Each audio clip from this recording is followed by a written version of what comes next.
আসসালামু আলাইকুম রহমতুল্লাহি ওয়া বারাকাতুহু। আপনারা সবাই কেমন আছেন? অনেকদিন পরে আপনাদের সঙ্গে সাক্ষাৎ নাকি মাহে রমজান মুবারকের আগে আসছিলাম, আর এই আল্লাহ পাক কবুল করলো ইনশাআল্লাহ। إن الحمد لله نحمده ونستعينه ونستغفره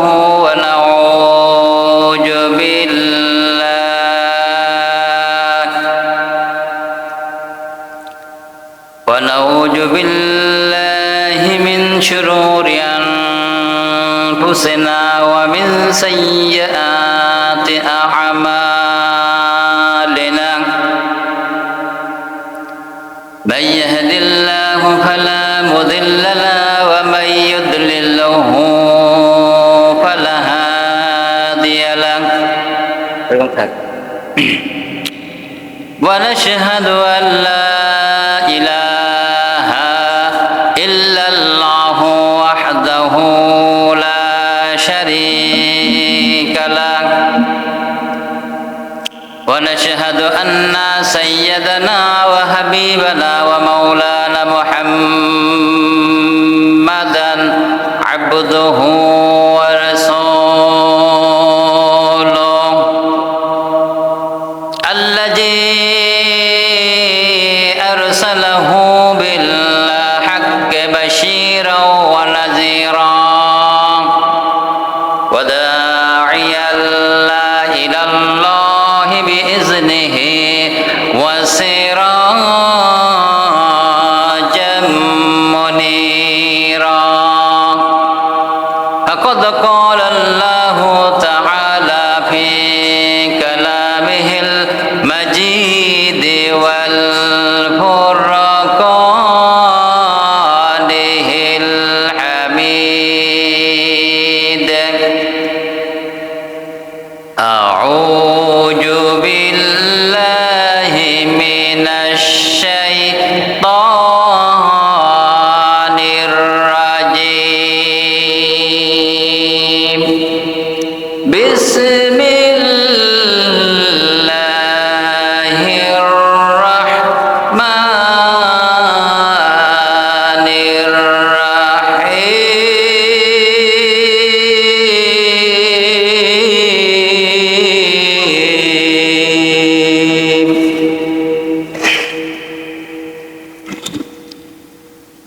الحمد لله رب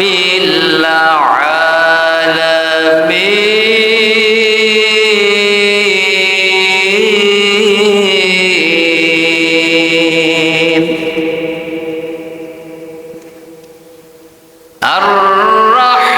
الرحمن الرحيم.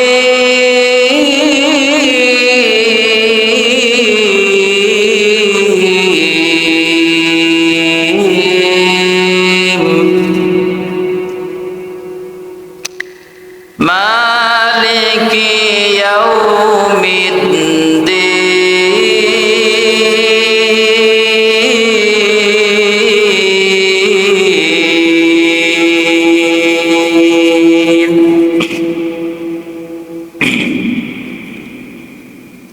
الحمد لله رب العالمين. الرحمن الرحيم. مالك يوم الدين. إياك نعبد وإياك نستعين.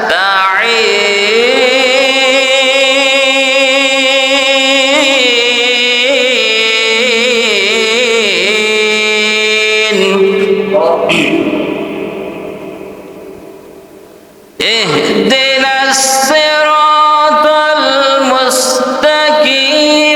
صراط الذين أنعمت عليهم غير المغضوب عليهم ولا الضالين.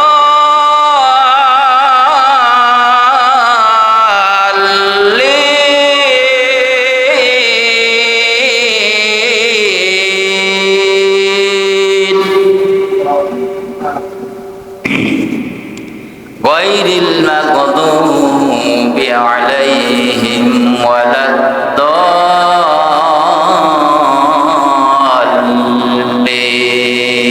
الضالين صدق الله العظيم وقال تعالى في حبيب الشان إن الله وملائكته يصلون على النبي يا أيها الذين آمنوا صلوا عليه وسلموا تسليما اللهم صل على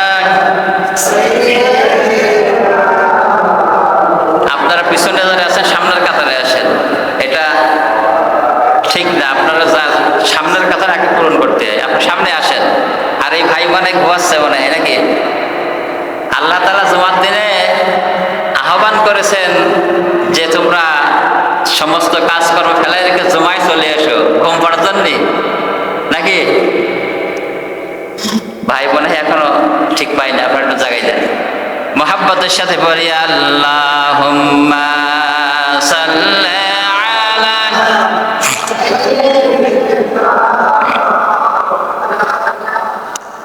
ওয়া আলা আলি সাইয়্যিদিনা।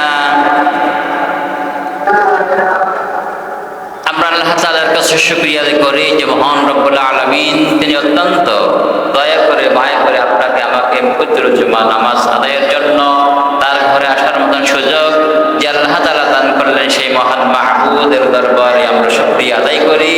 সবাই ভক্তি সহকারে জবানকে ছেড়ে দেবে বলি আলহামদুলিল্লাহ, আর মুহাব্বতের সাথে বলি আলহামদুলিল্লাহ। আমার বন্ধুগণ, আমরা যে মাসটা অতিক্রম করে চলে আসলাম, এখন সেই মাসটা মাহে রমজানুল মুবারক মাস।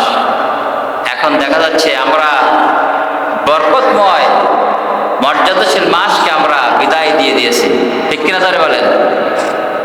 এখন রমজান মাস বিদায় করে দিলাম, রমজানের পাশাপাশি আল্লাহ রাব্বুল আলামিন তিনি একটা কমকে রেখে দিয়েছিলেন। কিন্তু আমরা অনেক সময় আলোচনা করেছি, আপনারাও শুনেছেন অনেক খতিব সাহেবের কাছ থেকে, যে রমজান মাস চলে গেছে, কিন্তু রমজানের পাশাপাশি আল্লাহ তাআলা আরেকটা অর্ডার করেছেন, হুকুম করেছেন। রমজান যেমন ফরজ করেছিলেন, আরেকটা ফরজ করেছেন পাশাপাশি, সেই পাশাপাশিটা কিন্তু আল্লাহ তাআলা বিদায় করে দেন নাই।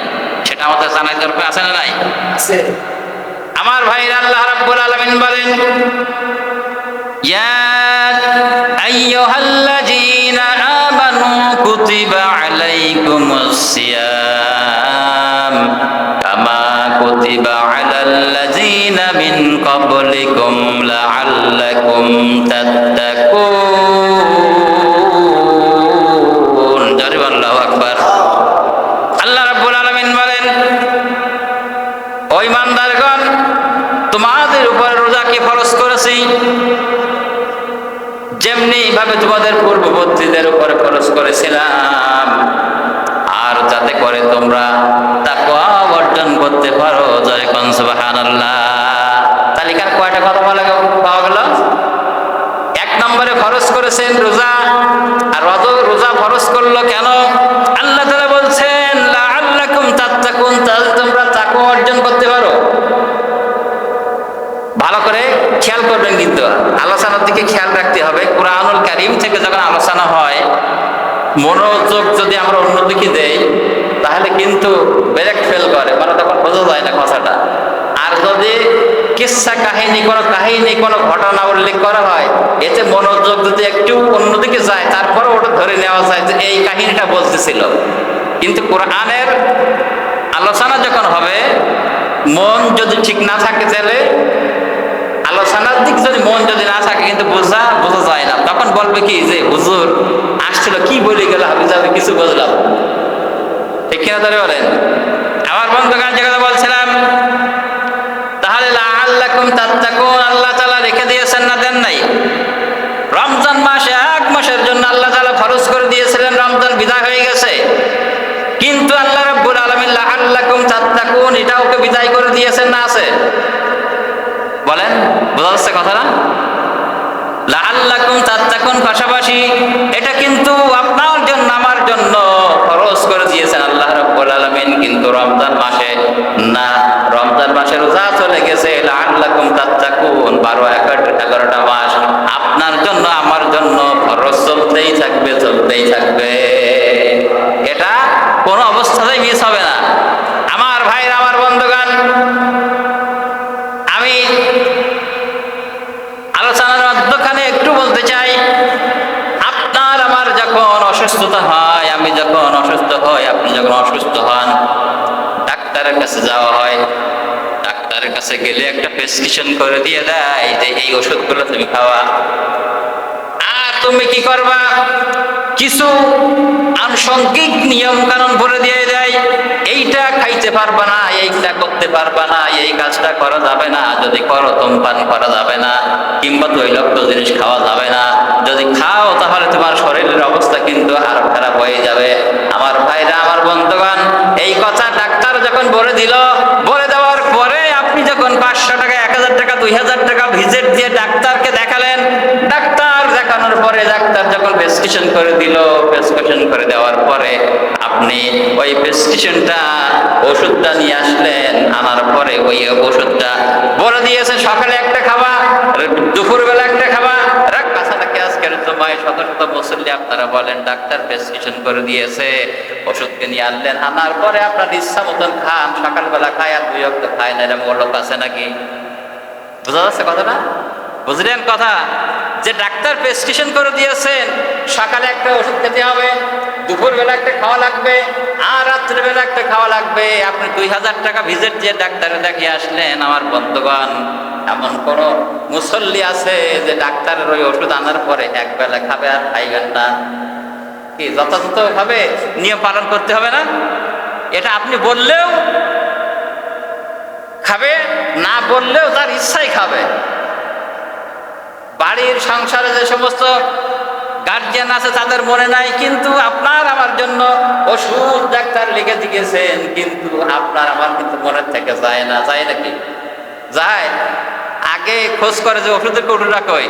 আমার বন্ধুগণ, এই বড়টার কারণ হলো এই যে আল্লাহ রাব্বুল আলামিন আপনার জন্য আমার জন্য যেই বডিটা দিয়েছেন, সুন্দর একটা দেহ দিয়েছেন, মন দিয়েছেন, আমার ভাইরা, আমার বন্ধুগণ, তাহলে আল্লাহ রাব্বুল আলামিন তার ইবাদত করার জন্য আমরা কেন গাফেল থাকি?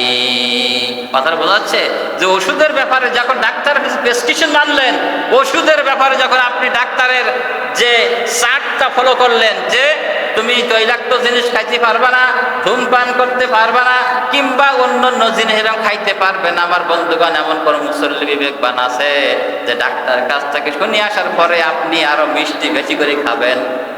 ডায়াবেটিস হয়েছে, ডাক্তার নিষেধ করে মিষ্টি খাওয়া যাবে না, এমন কোন লোক আছে যে আরো বেশি বেশি খাবে? খাবে? খাবে না।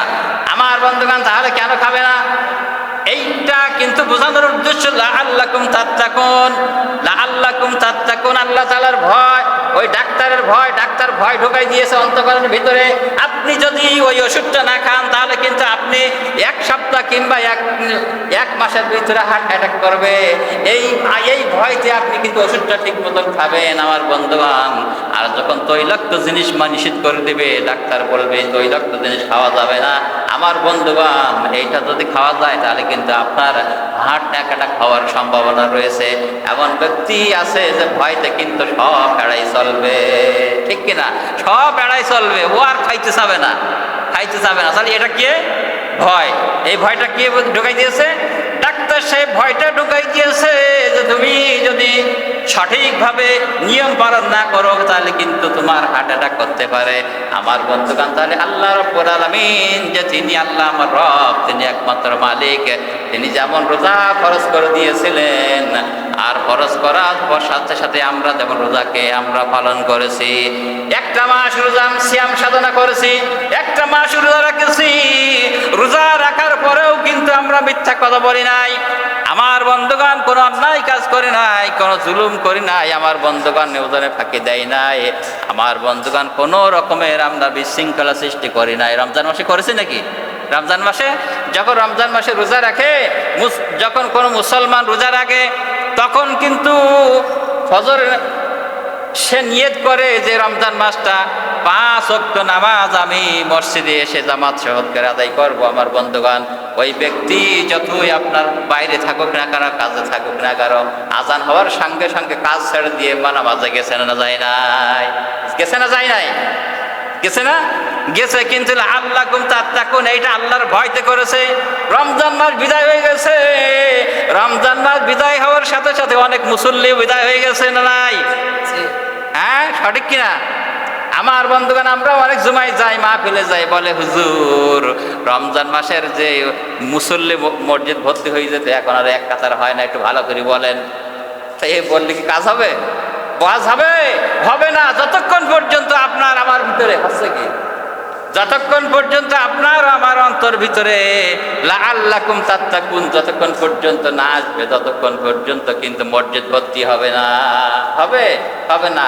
অনেক লোক জমায় আসবে, এসে বলবে যে হুজুর যে একটু কিচ্ছা কাহিনী বলেন কিংবা জান্নাত জাহান্নামের ওয়াজ করেন, চোখ দিয়ে দর দর দর দর করে পানি পড়বে। আমার বন্ধুগণ, এই দরদার করে পানি পড়ার জন্য আমি যে কথাটা নিয়ে আসছিলাম, ডাক্তার সাহেবের যখন আপনি প্রেসক্রিপশনটা ফলো করলেন, আমি বলতে চাই আজকের আপনাদের একটা টিপস আল্লাহ তাআলা দিয়েছেন যে যদি তুমি ওই ওষুধটা সেবন করতে পারো, তাহলে তুমি দুনিয়াতেও শান্তি পাবে, আখিরাতেও শান্তি পাবে। তোমার জন্য আল্লাহ তাআলা জান্নাত রেডি করে দিয়ে গেছে। সুবহানাল্লাহ। তাহলে আল্লাহ তাআলা কি টিপসটা দিয়েছেন আমাদের জানতে হবে না? কি যে আল্লাহ পাক ডাক্তার প্রেসক্রিপশন করলে যেমন প্রেসক্রিপশন ফলো করলেন, আর আল্লাহ তাআলা একটা প্রেসক্রিপশন দিয়েছেন। এটা আমি বলছি যে আল্লাহ তাআলা প্রেসক্রিপশন এরা করে দেয় না, কিন্তু এটা আবার অপব্যাখ্যা করেন না। আমি এইটা বলতেছি যে আল্লাহ তাআলা এমনি একটা প্রেসক্রিপশন দিয়েছেন, তার মানে কি তিনি একটা কোরআনুল কারীমের ভিতরে একটা আয়াত দিয়েছেন, এইটা হলো তোমার জন্য কি শিফা, তোমার এই জন্য কল্যাণ, এর ভিতরে তোমার মঙ্গল, তোমার এর ভিতরে জান্নাত, তোমার এর ভিতরে জাহান্নাম, সব কিছু কল্যাণ অকল্যাণ এইটার ভিতরে রয়েছে। তাহলে এইটা আমাদের জানার আগে দরকার না? যতই আপনি আপনার অন্তরে তাকওয়া থাকলো না, আল্লাহর ভয় থাকলো না, আমার বন্ধুগণ নামাজ পড়ে যাবো, বাইরে যে দেখা যাবে তাস খেলতে বসে জোয়ার আড্ডায় বসে গেছে, আমার বন্ধুগণ বিয়ে শাদিতে গেছি, দেখা যায় ধুমধারাক্কা বাজানো আরম্ভ হয়ে গেছে। আর হয় নাই? কি বলেন, হয় কিনা? হয়। কিন্তু নামাজও পড়লাম, আবার ওদিকে তাসও খেললাম, আমার নামাজ আদায় করলাম, ওদিকেও যাই আবার গাঞ্জাও খালাম, আবার এদিকে নামাজ আদায় করলাম, জমির আইল সারলাম, এদিকে আবার নামাজ আদায় করলাম, ওজনে ফাঁকি দিলাম। তাহলে কি আল্লাকুম তাত্তাকুন হলো? হ্যাঁ, এটা হলো লোক দেখানো নামাজ। আর প্রকৃতপক্ষে আল্লাকুম তাত্তাকুন এই নামাজ যদি হয়, তাহলে আল্লাহর ভয়তে নামাজ হবে। আজান হওয়ার সাথে সাথে আপনি কোনোদিন বাড়িতে বসে থাকতে পারবেন না। আজকের আপনাদের কাছে আমি প্রশ্ন করতে চাই, জুমার আজান হয়ে গেছে কখন? আর আজকের দেখেন এখন মুসল্লি আসতেছেন, কিন্তু আল্লাহ তাআলা ফরজ করে দিয়েছেন এই জুমার নামাজে অর্ডার করেছেন কাজ ফেলাই রেখে আজান হওয়ার সাথে সাথে মসজিদে আসতে হবে। কিন্তু জাহান্নামের ওয়াজ শুনবেন, জান্নাতের ওয়াজ শুনবেন বলা যাবে, কিন্তু আপনারাই তো ব্রেক ফেল করতেছেন, তা আমরা কি করবো বলেন? আল্লাহ তাআলা বললেন, ইয়া আইয়ুহাল্লাযীনা আমানু ইযা নুদিয়া লিস-সালাতি মিন ইয়াউমিল জুমআ ফাসআউ ইলা যিকরিল্লাহি ওয়া যারুল বাই' যালিকুম খায়রুল লাকুম ইন কুনতুম তা'লামুন। আল্লাহু আকবার। আল্লাহ রাব্বুল আলামিন বলেন, ওই ইমানদারগণ, তোমাদের যখন জুমা নামাজের দিকে আহ্বান করা হয়, তোমরা আর কাজ করতে পারবে না, তোমাদের কাজকর্ম সব কোটায় ফেলাই রেখে চলে আসো, জুমার নামাজের দিকে চলে আসো। মুয়াজ্জিন সাহেব ডাক দিয়েছেন, আল্লাহর দিকে ডাক দিয়েছেন, আল্লাহর নামাজের দিকে ডাক দিয়েছেন, তুমি নামাজে চলে আসো। কিন্তু মুয়াজ্জিনের আযান শোনার পরে আমরা আরো দেরি করি, এখন শেষে আসতেছি, মনে করেন নামাজ আরম্ভ হবে 1:30টায়, এমনও সময় লোক মুসল্লিও আসে আবার সালাম ফিরনের সঙ্গে সঙ্গে চলে যায়, এদের কাছে মনে হয় ওহী নাজিল হয়ে গেছে, আর কোনো নামাজ লাগবে না।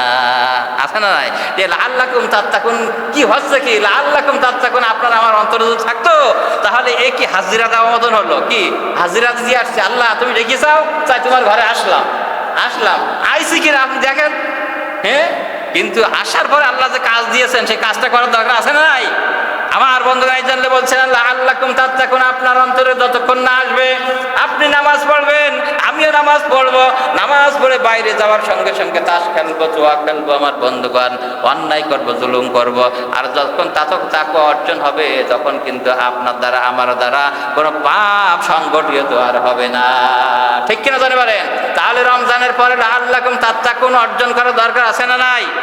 যারা বলেন আছে না নাই? কিন্তু আছে ঠিকই, এই ওষুধটা খাইতে গেলে কি হবে মনে হয় বরাতে নামতে গেলে একটা অসুবিধা আছে। আল্লাহ যে টিপস দিয়েছেন যে এইটা যদি করতে পারো, আল্লাহ দেখেন আল্লাহর ভয় যদি থাকে, আল্লাহ যারা বলছেন লাআল্লাকুম তাত্তাকুন যদি অর্জন হয়, ওই মানুষের দ্বারা কোনো পাপ কাজ হবে না। হবে হবে হবে না। আজান শোনার সাথে সাথে মসজিদে আসা লাগবে, কিংবা অন্যায় করা যাবে না, মিথ্যা কথা বলবে না। যে একটা মিথ্যা কথা বলতে যাবে তখন কি হবে? আল্লাহর ভয় আপনার অন্তরে হবে। কি মিথ্যা বললে তো একটা গুনাহ হয়ে যাবে, তাহলে মিথ্যা বললে যদি গুনাহ হয়ে যায় তাহলে মিথ্যার সাজা তো জাহান্নাম হয়ে যাবে, তাহলে এটা তো করা যাবে না। তার মনে এইটা আসবে না আসবে না? আসবে। আমার বন্ধুরা এই জন্য বলছিলাম লাআল্লাকুম তাত্তাকুন, আল্লাহ তাআলার ভয় একটা বাস্তবে মিলাই নিয়ে আনেন। আমি কিন্তু আজকে অন্যদিকে যাচ্ছি না, শুধু যাচ্ছি যেহেতু মাহে রমজান শেষ করেছি, শেষ করার পরে যে আল্লাহ তাআলা রমজান বিদায় করে দিয়েছেন, কিন্তু পাশাপাশি লাআল্লাকুম তাত্তাকুনটা রেখে দিয়েছেন। এই জন্য রমজানের পরে এই কথাটা আমি আপনাদের সামনে নিয়ে আসলাম। আমার বন্ধুগণ, ভয় কেমন জিনিস দেখেন, আল্লাহর ভয় কেমন। আল্লাহ রাব্বুল আলামিন বল যে ভয়টা আমরা দুনিয়ার ভয়টা কেমন, আমাদের কাছে বেশ কিছুদিন আগে একবার করোনা হয়েছিল না?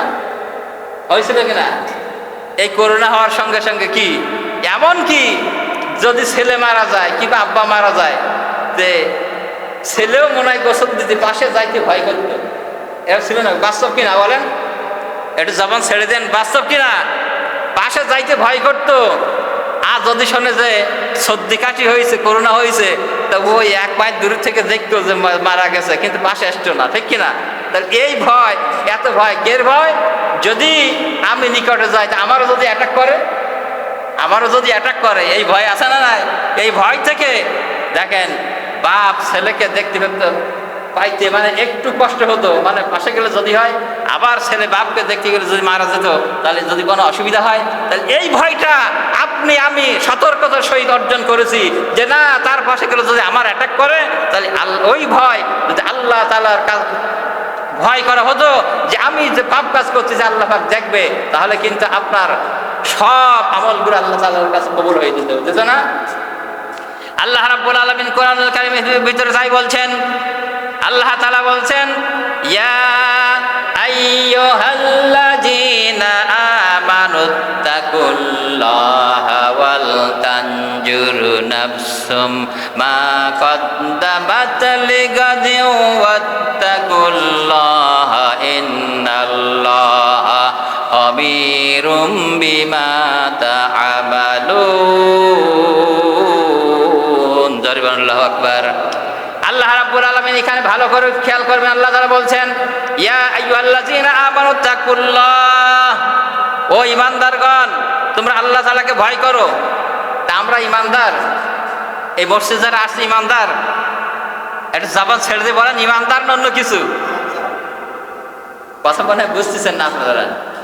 তাহলে একটু কথা বললে তো কি অসুবিধা হবে আপনাদের? আমার বন্ধুগণ, আল্লাহ তাআলা বলেছেন ইয়া আইয়ুহাল্লাযীনা আমানুত্তাকুল্লাহ, ও ঈমানদারগণ তোমরা আল্লাহ তাআলাকে ভয় করো। ওয়াল তানজুর নাফসুম মা কদ্দামাত লিগাদিন, ও আল্লাহ তাআলা বলছেন তুমি আগামী দিনের জন্য কি সঞ্চয় করেছো, একবার চিন্তা ভাবনা করে দেখো। দিনের জন্য কি সঞ্চয় করেছো, এই আগামী দিনের জন্য কি সঞ্চয় করেছো, এইটার অর্থ কি বলেন? এর অর্থ কি? আগামী দিন মানে কি কালকের কি খাবেন তাই? হ্যাঁ, পরকালের যে কি সঞ্চয় করতে পেরেছো এইটা তুমি চিন্তা করো। তা আজকে এই আপনার বয়স মনে করেন 25 বছর, এই 40, 50, 60, 70, 80 বছর পর্যন্ত হয়ে গেছে। আজকের পর্যন্ত কোনোদিন একা একা নিরিবিলি হিসাব মিলাইছি যে পরকালের জন্য আমি কি কি করতে পারলাম? হিসাব মিলাইছি কোনোদিন? তাহলে এইটা হিসাব মিলানোর প্রয়োজন আছে না নাই? এই জন্য আপনি আমি যখন রাত্রে শুইতে যাব, শুইবার আগে যদি একবার আত্মসমালোচনা করতে পারি, সারাদিন কি করলাম, 1 মাস কি করেছি, 1 বছর কি করেছি, আমার বয়স 80 বছর হয়ে গেছে, সারা বছরটা কি করলাম, এইটা যদি আপনি একবার আত্মসমালোচনা করেন, কিন্তু আপনার কাছে ধরা পড়ে যাবে। আর ধরা পড়ে গেলে আপনি কিন্তু ওই পাপ কাজগুলো পরিহার করে সৎ কাজে যাইতে পারবেন। ঠিক কিনা ধরে বলেন? আমার বন্ধুগণ, এই জন্য আমি বলছিলাম যে আল্লাহ রাব্বুল আলামিন তাই বলছেন, ইয়া আইয়ুহাল্লাযীনা আমানুত্তাকুল্লাহা ওয়াল তানজুরু নাফসুম মা কদ্দামাত লিগাদিন ওয়াত্তাকুল্লাহা ইন্নাল্লাহা খাবীরুম বিমা তা'মালুন। আল্লাহ রাব্বুল আলামিন শেষে আবার বলছেন ওয়াত্তাকুল্লাহ। আল্লাহ বলছেন আবার শেষে কিন্তু বলেছেন ওয়াত্তাকুল্লাহ, তোমরা আল্লাহ তাআলাকে ভয় করো। আর তুমি যা করো না কেন আল্লাহ সব তোমার বিষয় খেয়াল রাখেন। কি বলেন? খেয়াল রাখে না? আল্লাহ তাআলা বলছেন তুমি আমি আল্লাহকে ভয় করো, আর তোমার যে কাজগুলো করো না কেন আমি আল্লাহ রাব্বুল আলামিন সবগুলো কিন্তু আমি হিসাব রাখি। রাখে না? আমার বন্ধুগণ, সিসি ক্যামেরা ফিট করে রেখেছেন, কিরামান কাতিবিন ফেরেশতা আছে না নাই? আপনার আমলনামা আমার আমলনামাগুলো প্রতিদিন রেকর্ড করতেছেন, প্রতিদিন রেকর্ড হচ্ছে। আপনি কি ভালো করছেন, কি মন্দ করছেন, সেটাকে রেকর্ড হচ্ছে। আপনি এখান থেকে মসজিদ থেকে বেরোয় কেউ জানবে না। ওই বাগানে দাঁড়িয়ে বড় নারীর সঙ্গে আপনি যে ফিল্ডিং মারবেন এ কথা জানে কে? আমার বন্ধুগণ, আবার অনেক মহিলা রয়েছে স্বামীকে এড়াইয়ে পুরুষের সঙ্গে পরকিয়া করে, এমন মহিলা আছে না নাই? তাহলে আল্লাহর ভয় থাকলে এগুলো হবে নাকি? আমার বন্ধুগণ, এই জন্য আল্লাহ তাআলা বলছেন যে তুমি যা করো না কেন আমি আল্লাহ রাব্বুল আলামিন সব কিন্তু পাই টু পাই জানি। কিয়ামতের ময়দানে আপনার আমার সামনে যখন আমলনামাটা পেশ করা হবে, আপনার আমলনামা আপনাকে বলা হবে যে তোমার আমলনামাটা তেলাওয়াত করো, পড়ো, আল্লাহর সামনে তেলাওয়াত করো। তখন আপনি দেখবেন, আপনি যখন আমলনামাটা তেলাওয়াত করবেন, আমলনামাটা পড়বেন, দেখবেন লা ইউগাদিরু সাগীরাতান ওয়ালা কাবীরাতান ইল্লা আহসাহা। আল্লাহ রাব্বুল আলামিন বলবেন আমলনামা পড়ো, আমলনামা পড়বেন, পড়তে পড়তে নিজেই বলবেন এ কি আশ্চর্য ধরনের কিতাব। হ্যাঁ, এই আশ্চর্য ধরনের কিতাব, এই আমলনামাটা আপনার হাতে দেওয়া হলো, এটা পড়তে বলবে। পড়তে বলার সঙ্গে সঙ্গে আপনি জানবেন যে কি আশ্চর্য ধরনের কিতাব। মালে হাযাল কিতাব লা ইউগাদিরু সাগীরাতান ওয়ালা কাবীরাতান। একটা ছোট অপরাধ করেছি তাও তো এদের ভিতরে লেখা রয়েছে, একটা বড় অপরাধ করেছি তাও লেখা রয়েছে। এখন কি হবে? উপায় নাই। তখন ওই ব্যক্তি অস্বীকার করবে, আল্লাহ তাআলা এইগুলো পাপ কাজ তো আমি করি নাই, তোমার ফেরেশতারা আমার বিরুদ্ধে বানাই লিখেছে। কি করবে? তখন বলবে আল্লাহ আমি তো করিনি, তোমার ফেরেশতারা বানাই লিখছে। কি আল্লাহর কি ফাঁকি দেওয়া যাবে? আল্লাহ রাব্বুল আলামিন বললেন ওয়াতুকাল্লিমুনা আইদিহিম ওয়া তাশহাদু আরজুলুহুম বিমা কানু ইয়াকযিমুন।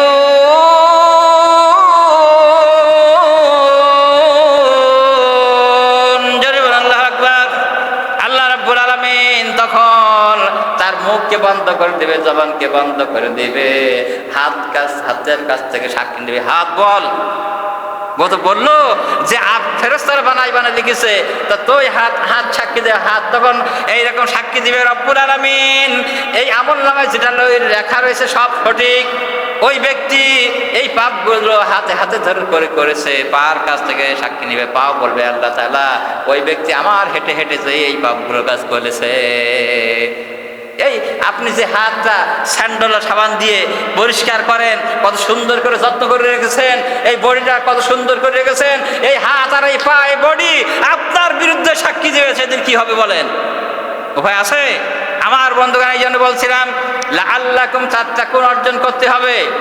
আল্লাহর ভয় যদি আপনার অন্তঃকরণে, আমার অন্তঃকরণে এসে যায়, তাহলে কিন্তু আমরা আজকের ওই অন্য লোকের অর্থ ফাঁকি দিতে পারবো না। আমার বন্ধুগণ, কোনো অন্যায় করতে পারবো না, জুলুম করতে পারবো না। আমার বন্ধুগণ, লক্ষ্য করে দেখেন, হযরতে ওমর ফারুক রাদিয়াল্লাহু তাআলা আনহুর জামানায় তিনি যখন শাসক ছিলেন, তিনি যখন রাষ্ট্রপ্রধান ছিলেন, ওমর ফারুক রাদিয়াল্লাহু তাআলা আনহু তিনি যখন রাষ্ট্রপ্রধান ছিলেন, তার নিয়ম ছিল যে প্রত্যেক দিন রাত্রিতে, সকালে হোক, দুপুরে হোক, রাত্রি হোক, তিনি সব তার সমস্ত যে লোকজন রয়েছে, তার যে অনুসারীরা রয়েছে, তাদেরকে খোঁজ খবর নেওয়ার জন্য তিনি প্রত্যেক দিন রাত্রে বাইর হতেন। আমার বন্ধুগণ, একদিনকে রাত্রে বেরোইছে, বেরোনোর পরে মানুষের খোঁজ খবর নেওয়ার জন্য তিনি অন্ধকার পথে যাচ্ছেন। যাইতে যাইতে একটা ঝুপড়ির ভিতর থেকে কণ্ঠে আওয়াজ আসলো, মা আর মেয়ে কথা বলছেন। এই কণ্ঠ আওয়াজ শুনে হযরত ওমর ফারুক রাদিয়াল্লাহু তাআলা আনহু ওই ঝুপড়ির কাছে দাঁড়িয়ে গেছে, ঝুপড়ির পাশে দাঁড়িয়ে কথাগুলো শুনতেছেন। আমার ভাইরা, আমার বন্ধুগণ, এখানে একটু বলা যায়, আজকের আমরা যারা প্রতিনিধি বানাই, আমরা যারা প্রতিনিধি তৈরি করি, চেয়ারম্যান বানাই, মেম্বার বানাই, এমপি বানাই, আমাদের একটু খেয়াল করা দরকার। দেখেন, রাষ্ট্রপ্রধান যারা ছিল, ইসলামী রাষ্ট্র কায়েম করেছে, তাদের অবস্থা হলো আমার কোন ব্যক্তি না খেয়ে আছে, কোন ব্যক্তি অসুবিধার ভিতরে আছে, নিজে যেই খোঁজ খবর নেওয়া। আর আজকের আমরা নিজের অসুবিধার ভিতরে পড়েছি, এমপি সাহেবের বাড়ি কিংবা চেয়ারম্যান সাহেবের বাড়ি গেটের কাছে যাইয়ে ধাক্কা ধিক্কা দিতে দিতে দ্বিতীয় দরজা খোলে না, বলে ঠিক কিনা? আবার যদিও আওয়াজ আসে, বলে এখন চেয়ারম্যান সাহেব ঘুমাচ্ছে, তাই এই মেম্বার সাহেব এখন ঘুমাচ্ছে, তো বাজে কয়টা? 11টা। বললে কেন? তাহলে এই রাত হয়ে গেছে অনেক। এই রাত হওয়ার কারণটা কি? আমার বন্ধুগণ, আপনাদের এখানে নাই, আমাদের ওদিকে আছে অনেক জায়গায়, যে মানে ওই চেয়ারম্যান হোক, মেম্বার হোক, দুই পক্ষকে, এক পক্ষকে পাম দেয় যে তুমি এই করো, আর এক পক্ষে পাম দেয়, দিয়ে মানে গন্ডগোল বাজাই দেয়। দেওয়ার পরে কি করবে? মামলা করাই দিবে থানায়। থানায় মামলা করাই দিলে আমার কাছ থেকে টাকা নেবে, আপনার কাছ থেকে নেবে, নেওয়ার পরে পকেট ভর্তি করে এরকম চেয়ারম্যান, মেম্বার, এমপি বাড়ি আসে না নাই? এটা কি বাস্তবে আপনারা শুনেছেন না এই কথাগুলো? অনেক এর আগে দেখেছেন এইগুলো।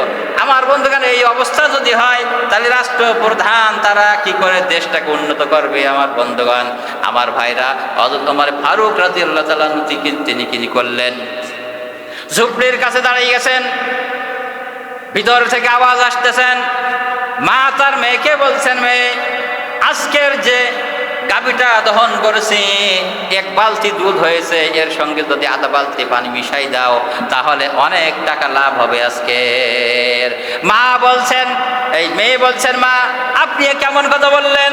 আমাদের দেশের প্রেসিডেন্ট হলো হযরত ওমর ফারুক রাদিয়াল্লাহু তাআলা আনহু, তিনি যদি কোনো ক্রমে জানতে পারে দুধের সঙ্গে পানি মিশাইছি, তাহলে আমাদের কল্লা তো আর কল্লাই থাকবে না। মা বলছেন মেয়েকে, ওরে মেয়ে, বোকা মেয়ে, এত গভীর রজনীতে ওমর ফারুকের খেয়ে কাজ আছে নাকি যে তিনি এরকম আমাদের খোঁজখবর নিয়ে বেড়াবে? কেউ তো জানতেছে না। তুমি কিছু পানি মিশাই দাও, আধা বালতি পানি মিশাই দিল, আগামীকালকের অনেক টাকা লাভ হবে, অনেক টাকা বিক্রি হবে। ওই মেয়ে বলছেন, আম্মা, ওমর ফারুক নাই জানুক, কিন্তু ওমর ফারুকের একজন মালিক আছেন আল্লাহ, আপনার একজন মালিক আল্লাহ, আমার একজন মালিক আল্লাহ। এই আল্লাহ তাআলার চক্ষু তো ফাঁকি দেওয়া যাবে না। জয় কোন সুবহানাল্লাহ। আমার বন্ধুগণ, তাহলে এটা কিসের জন্য হলো? তাকওয়ার কারণ হয়েছে। আমার ভাইরা, আমার বন্ধুগণ, এবার ওমর ফারুক রাদিয়াল্লাহু তাআলা আনহু এই কথাটা শুনেছেন, কিছু বলেন নাই, দৌড়াই বাড়িতে গেছেন। বাড়িতে যাওয়ার পরে তার ছেলে আব্দুল্লাহকে ডাক দিয়ে বললেন, আব্দুল্লাহ, কোথায়? আমি এমন একটা মেয়ে দেখে আসছি, ওই মেয়েকে তোমাকে বিবাহ করা লাগবে। আমার বন্ধুগণ, এই অবস্থা যখন হতো, আপনার আমার যদি এরকম অবস্থা হতো, আপনি এই যদি বাড়িতে যাই আপনার ছেলেকে বলেন, ছেলে, আমি একটা মেয়ে দেখে এসেছি, তোমাকে এক্ষুনি যাওয়া লাগবে বিয়ে করতে, ছেলে কি আরো দৌড় মারতো কিনা? দৌড় মারবে না? বাপের মাথা খারাপ হয়ে গেছে যে বাপ কি একটা মেয়ে দেখলো না, শুনলো না, চেহারা দেখলো না, অর্থ সম্পদ দেখলো না, কার কি আছে কিনা আছে দেখলো না, আব্বা বলছে বিয়ে করতে, তাই বিয়ে করতে হবে। এরা হয় না বাস্তবে? দেখ এখন সমাজে এগুলো হয় না, হয় না। কিন্তু আপনি যখন দেখলেন আপনার পছন্দ হয়ে গেছে, কিন্তু আপনি যখন যাবেন কত প্রশ্ন করবে যে মেয়ের অবস্থা কিরকম, মেয়ের দেখতে কিরকম, তার বাড়ি কয়তলা, সে আমাদের কিছু যৌতুক দিতে পারবে কিনা, এই সমস্ত অনেক প্রশ্ন করে না? কিন্তু উমারে ফারুক কি দেখেছেন? তার অন্ধকার দেখেছেন, কিন্তু তার চেহারাও দেখেন নাই, তার চেহারাও দেখেন নাই, তার অর্থ সম্পদ কি আছে তাও দেখেন নাই। এই তাকওয়াটা দেখেছেন। তাকওয়াটা দেখার কারণে আমার বন্ধুগণ, ওমর ফারুক রাদিয়াল্লাহু তাআলা যে ছেলেকে বললেন, ছেলে কোনো কথা শুনতে চাই না, এই মেয়েকে বিবাহ করতে হবে। আমার বন্ধুগণ, ওই মেয়ের সঙ্গে ওমর ফারুক রাদিয়াল্লাহু তাআলা আনহুর ছেলের বিবাহ দিয়ে দিলেন। জোরে কোন সুবহানাল্লাহ, আরো জোরে বলেন সুবহানাল্লাহ। তাহলে বিয়ে দিলেন কিসের জন্য? ওই মেয়ের ভিতরে তাকওয়া আছে সেটা দেখার জন্য। আর আজকে আমরা বিয়ে দেই, মেয়ের ভিতরে তাকওয়া আজকে দেখি না, ছেলের ভিতরে তাকওয়া আছে দেখি না, ঠিক কিনা? আজকের মাদ্রাসায় ছেলেপেলে পড়ে, মসজিদের ইমাম সাহেব বিয়ে করেননি, তাকে মেয়ে দিতে গেলে অনেকে চিন্তা ভাবনা করে যে ও খাই দেবে কি, হ্যাঁ বেতন পায় মাত্র 8,000, 10,000, 15,000, ও তো চলবে না। ওই যে 50,000 টাকা বেতন পায়, ওর সঙ্গে বিয়ে দিতে হবে। কয়দিন আগে মিডিয়া দেখছেন না? আপনার মিডিয়া দেখছেন যে 50,000 টাকা, 1 লক্ষ টাকা বেতন পায়, ওই মেয়েকে প্লেয়ারের সঙ্গে 2 হাত বেঁধে টর্চারিং করতেছেন, এমনকি সে মারাও গেছে। এরকম একটা ঘটনা দেখা গিয়েছিল মিডিয়ায় আমার বন্ধুগণ। তাই ওইখান থেকে আবার ফেসবুকে পেজ করেছে যে এইটা যে আপনারা চান যে লক্ষ টাকা চাকরিওয়ালা যুবকের হাতে ছেলে তুলি দেয়, তো এই হলো তার পুরস্কার। কিন্তু মসজিদের মাদ্রাসায় পড়া এই যদি ছেলেদের 10,000, 20,000 টাকা বেতন হয়, কিন্তু তাদের সঙ্গে আমরা মেয়ে বিয়ে দিতে রাজি হই না। আমার বন্ধুগণ, তারা দিনদার, ইমানদার, পরহেজগার, এই ছেলেদের সঙ্গে যদি আপনি আপনার মেয়ে বিবাহ দেন, ছেলে বিবাহ দিয়ে দেন, তার ভিতরে তাকওয়া আছে, সে কিন্তু শান্তিতে থাকবে, ঠিক কিনা? ধরেন ঠিক কিনা? আমরা উল্টোটা করি, তাহলে আমাদের কি শান্তি পাওয়া যাবে? ধরেন যাবে? আমার বন্ধুগণ, তাহলে আজকে অনেক কথা ছিল, যেহেতু আল্লাকুম তাত্তাকুন। আর এরপরে আরেকটা কথা আসতেছেন যে আল্লাহ রাব্বুল আলামিন বলছেন, ইয়া আইয়ুহাল্লাযীনা আমানুত্তাকুল্লাহা ওয়াল তানজুর নাফসুম মা কদ্দামাত লিগাদিন ওয়াত্তাকুল্লাহা ইন্নাল্লাহা খাবীরুম বিমা তা'মালুন। এর পরবর্তীতে যেটা আসতেছে, আগামী দিনের জন্য কি সঞ্চয় করতে পেরেছো? আগামী দিনের জন্য কি সঞ্চয় করতে পেরেছো? এটার ব্যাপক তাফসীর, ব্যাপক তাফসীর। কিন্তু একদম সময় হয়ে গেছে, টাইম শেষ হয়ে গেছে। যে আল্লাহ যদি কোনোদিন কবুল করে, তে আমরা আগামী দিনের জন্য কি সঞ্চয় করতে পেরেছি, আর আপনার বর্তমানের আমরা কি করতেছি, একদম বাস্তবে এগুলো তাফসীর। কোরআন কিন্তু সেই কবে নাজিল হয়েছে, আর এখন পড়েন মনে হয় যেন এখন বাস্তবে হুবাহু এখন আপনার সঙ্গে আমার সঙ্গে জীবনে মিলে যাচ্ছে। আর যতদিন কোরআন থাকবে, এই দুনিয়া থাকবে, তারাও মনে করবে এখন বাস্তবে মিলে যাচ্ছে। কোরআন এত সত্য একখান কিতাব আমার বন্ধুগণ। এই জন্য কোরআনকে আমাদের জানতে হবে। আমাদের আগে যে লাআল্লাকুম তাত্তাকুন, এইটা আমাদেরকে অন্তরে ফিট করতে হবে। আপনার ছেলে, আমার মেয়ে, আমার অন্তর যদি তাকওয়া ফিট করতে পারি, তাহলে কিন্তু আপনার পরিবারটা একদম জান্নাতি পরিবার হবে, হবে না? আমার বন্ধুগণ, আজকে জুমায় আসছেন, জুমায় আসার পরে বাড়িতে যাবেন, বাড়িতে যাওয়ার পরে স্ত্রী, আজকে যারা আসছেন, বাস্তবে একটা কথা বলবেন, নামাজ আপনারা পড়তে আসছেন, জুমার হক আদায় করতে আসছেন, বাড়িতে যে মহিলারা আছে তাদের নামাজের প্রয়োজন আছে না নাই? এইখান থেকে যাওয়ার পরে আগে কই এখনো ভাত হয়নি, এখনো কি রান্না হয়নি, এরকম বলার পুরুষ আছে না নাই? কিন্তু একবারও বলে না যে তুমি আজকের যে নামাজের টাইম, নামাজ পড়েছে কিনা, এটা বলে কেউ? আমার মনে হয় কেউ বলিনি। তাহলে এটা দরকার আছে না নাই? আজকে আমলটা করতে হবে। আপনার বাড়িতে যাওয়ার পর অধীনস্থ যারা রয়েছে তাদেরকে আগে নামাজের কথা বলবেন, কোরআনের কথা বলবেন, ঠিক কিনা ধরে বলেন? আল্লাহ পাক আমাদের সকলকে দান করুন, আমিন। আখির দাওয়ানা আলহামদুলিল্লাহ।